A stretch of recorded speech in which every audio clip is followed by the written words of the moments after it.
Start করব। আজকে একটা মানে নতুন রেসিপি না, একটা পুরনো রান্নায়, কিন্তু আমি একটা টেকনিক্যাল রান্না দেখাচ্ছি, সেই জন্য হচ্ছে আসলাম। এখানে আমি ফোড়ন দিচ্ছি, কি আমি কি রান্না দেখাবো সেটা আপনাদের দেখাচ্ছি। আমি হচ্ছে ফোড়ন দিচ্ছি কালো জিরে আর হচ্ছে কাঁচা লঙ্কা। আর আমি রান্না করব হচ্ছে সিম, আলু, মূলা, পালং শাক দিয়ে পুঁটি মাছের চচ্চড়ি। আমি দেখেন চিকন চিকন করে কাটছি। এর মধ্যে যে আলু দিচ্ছি, আলুটা একদম খুব ছোটো করে, আর একটু মূলা দিচ্ছি আর সিম, আর হচ্ছে আপনার তাহলে কয়টা হলো, সিম, আলু, মূলা, চারটা হলো, চারটা তরকারি। আর এর মধ্যে আমি দেখেন যে পালং শাক সুন্দর করে কাটে, একটু বেশি পালং শাক না, অল্প কয়টা। আমি এই যে ফোড়ন দিয়ে তরকারিটা দিলাম, এখন একটু বেশি করে তেল দিচ্ছি। একটু শাকের তরকারি তো একটু তেল দিলে ভালো হয় স্বাদ। এখন এটাকে আমি চাপা দিয়ে ভালো করে রান্না করব। রান্না করার পরে আমি দেখাচ্ছি এক এক করে আমি কীভাবে করবো সেটা আমি দেখাচ্ছি। কীভাবে আমি পুঁটি মাছ দিয়ে, সিম, আলু, বেগুন দিয়ে, বেগুন মূলা দিয়ে চচ্চড়ি করি, এটা আপনাদের কাছে সুন্দরভাবে দেখা দেবো। তো আমি এখানে পরিমাণ মতো হচ্ছে লবণ হলুদ দেবো, ওটা দেখানোর কিছু নেই, পরে দেখাচ্ছি কীভাবে করতেছি। সেটা মানে টোটালি কীভাবে করবো ওটা আপনাদের দেখা দেবো। তো আমার মতো করে রান্না করলে দেখবেন অনেক সুন্দর হয়, খেতেগুলো অনেক টেস্টি হয়। আমার প্রসেসিং প্রায় শেষের পথে। এ দেখেন তেল চুপচুপ করতেছে। এটা আমি যে আলু, বেগুন, সিম দিয়ে যে ফোড়ন দিয়ে রান্নাটা করার কথা শুরু করছিলাম না, সেটা আমি আগে আলু বেগুনটা প্রসেসিং করে নিলাম। এখন তেল চুপচুপ করতেছে। আপনারা হয়তো ভাববেন যে আমি একসাথে শাক রান্না করবো কীভাবে। আমি একটু করে শাকটা দিয়ে দেবো। শাকটা দেওয়ার পরে আমি পুঁটি মাছ হালকা করে এপিট করে ভাজে রাখবো। ভাজবো না ঠিক, আপনাদের আমি দেখাবো কেমন করে রাখবো। আমি ফ্রাই কড়াইতে ওটা রেডি করতেছি, যে এখানে দেবো। এক কড়াইতে আসলে আমি রান্না করতে পারি না, তো আমি এখানে একটু একটু করে শাক দিয়ে দেবো। এই যে শাক দিয়ে দিলাম। শাক দিয়ে যেহেতু আমি মাছের তরকারি রান্না করবো, এখানে আমি বেশি জল ব্যবহার করবো না। জল দিলে কি হয়, এই তরকারি ট্যাসে হয়ে যাবে, তারপরে হচ্ছে জল শুকানো যাবে না, রান্না ভালো হবে না।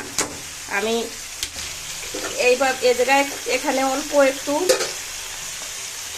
আমি আগে যদিও নুন দিচ্ছি, তো আপনাদের আর একটু দেখাই যে নুন দিয়ে আমি এবার একটু চাপা দিয়ে রাখবো। হালকা একটু নুন দিয়ে দিলাম, তাহলে শাকটা তাড়াতাড়ি হয়ে যাবে, নরম হয়ে যাবে। এবার আমি এখানে পুঁটি মাছ দিয়ে দেবো। পুঁটি মাছ হালকা ভাজবো, আমি বেশি ভাজবো না, এপিট এপিট করবো। আমি অল্প কয়টা পুঁটি মাছ, অল্প না অনেক বেশি আছে, এই পুঁটি মাছগুলো দেবো হচ্ছে আমি ওই শাকের উপরে। তো পুঁটি মাছ ঠিক করে ভাজে নিই। দেখেন আমি এত গরম করছি যে পুঁটি মাছ একটু মানে যারা নতুন রাঁধুনি তারা অনেক সময় মাছ ভাজতে গেলে মাছ কড়াইয়ে লেগে যায়, মনে করে কড়াইয়ের মধ্যে ধোঁয়া উঠে গেল আর মনে জ্বালানো লাগবে না। কিন্তু যখন মাছ ভাজা দিতে হয় তখন প্রচুর পরিমাণে হিট করতে হয় কড়াই, যে কোনো মানে কড়াই বলেন, ফ্রাই কড়াই বলেন, প্রচুর হিট করে ধোঁয়া উঠে দিতে হয়, তাহলে হচ্ছে আপনার মাছ আর কড়াইয়ের মধ্যে লাগে না। এ দেখেন আমি মাছ, দেখেন মাছ উল্টোবো, মাছ লাগবে না, দেখছেন? এই যে এটা নতুন রাঁধুনিদের জন্য টেকনিকটা। অনেক ফুল স্পিডে জাল দিয়েছি আর আমি মাছটাকে একটু সাঁতলিয়ে নিচ্ছি। এখন আমি ওই তরকারি যখন একটু আমড়ে আসবে, তখন হচ্ছে নরম হয়ে আসবে, তখন আমি মাছটা উপর দিয়ে ঢেকে দিয়ে চাপা দিয়ে দেবো। একটু পরে আপনাদের দেখাচ্ছি। একটা জিনিস দেখাতে ভুলে গেছি, দেখেন আমি এখানে কি মশলা দেব।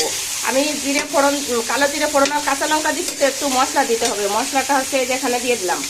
আমি মশলা দিতে আসলে ভুলে গেছি, আপনাদের সাথে বগর বগর করতে যাই। আমি এখানে একটু জিরে বাটা দিচ্ছি আর 2-3 কোয়া রসুন বাটা। কেন রসুন বাটা দিচ্ছি জানেন? বেগুন, আলু, সিম, পালং শাকের তরকারিতে একটু রসুন বাটা দিলে একটু ঘ্রাণ হয়।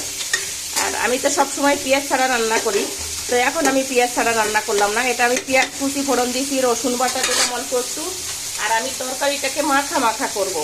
এই যে আমার মাছ দেখেন অনেকটা কমপ্লিট হয়ে গেছে। মাছ রান্না করে ফেললাম অর্ধেকটা। এখানে আমি আর মাছ রান্না করব না, এভাবে রান্না করব না, মাছটাকে চুলা অফ করে দিলাম।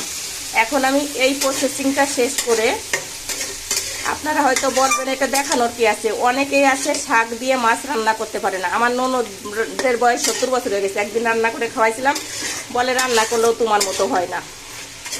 তো আমি দেখেন এই প্রসেসিংটা কিন্তু খুব সুন্দর করে সারে ফেলছি। এবার আমি এর উপর মাছটা দিয়ে দেবো, মাছটা পাতায় দিয়ে তারপর আমি একটু চাপা দিয়ে এখানে পুঁটি মাছ দিয়ে মূলা দিয়ে যখন রান্না করবো, মূলা বেগুন সিম দিয়ে আর পালং শাক দিয়ে আমার মতো করে কখনো পানি দেওয়া যাবে না। পানি দিলেই আপনার তরকারি পুরো শেষ, আপনি ভাববেন চচ্চড়ি করতে পারলেন না। একটু গামা খামাখা একটু চেপচেপা টাইপের থাকবে শাক পুঁটি মাছে। এই পুঁটি মাছ আমি এর মধ্যে দিয়ে দেবো একটু করে 2 মিনিট করে দিয়ে দেবো। আগে এটাকে আর একটু কষিয়ে নেই। আমার দেখেন তরকারিটা অনেকটা রান্না হয়ে গেছে, এই যে রান্না হয়ে গেছে। আমি এগুলো আর কিচ্ছু নাড়াবো না কেন, বেশি নাড়াচাড়া করলে তরকারি একটা ভেড়ভেড়া হয়ে যাবে, এটা নাড়াবো না। এখন আমি মাছগুলোকে এখান দিয়ে দিয়ে দেবো।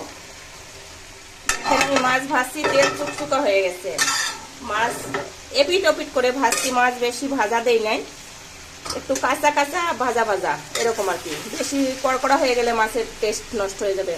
আমি এই যে দিয়ে দিলাম না, এবার দেখেন আমি একটু পানি এখানে দেবো অল্প একটু, এই যে 1 ছিটে দিয়ে দিলাম। আমার খুন্তি খান ধোবো সেই জন্য একটু পানি দিলাম। আপনাদের আমি কিভাবে দেখাবো সেটা প্রসেসিংটা দেখাচ্ছি।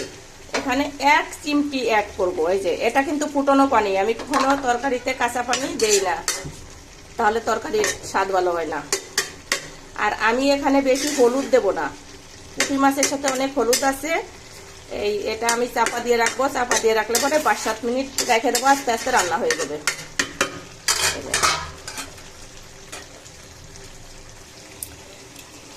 দেখেন আমার পুঁটি মাছ আর হচ্ছে কি যেন বলে আলু সিম বেগুন পালং শাক রান্না কমপ্লিট। এত টেস্টি হয়েছে, আমি খাই দেখছি। এখন দেখলেন একটু চ্যাপচ্যাপা মতো হয়েছে, দেখেন আমি ঝোল কিন্তু বেশি করি নাই। আর আমি কিভাবে করছি সেটা আপনাকে আমি একটু খেয়ে দেখলাম, অনেক সুন্দর হয়েছে খেতে।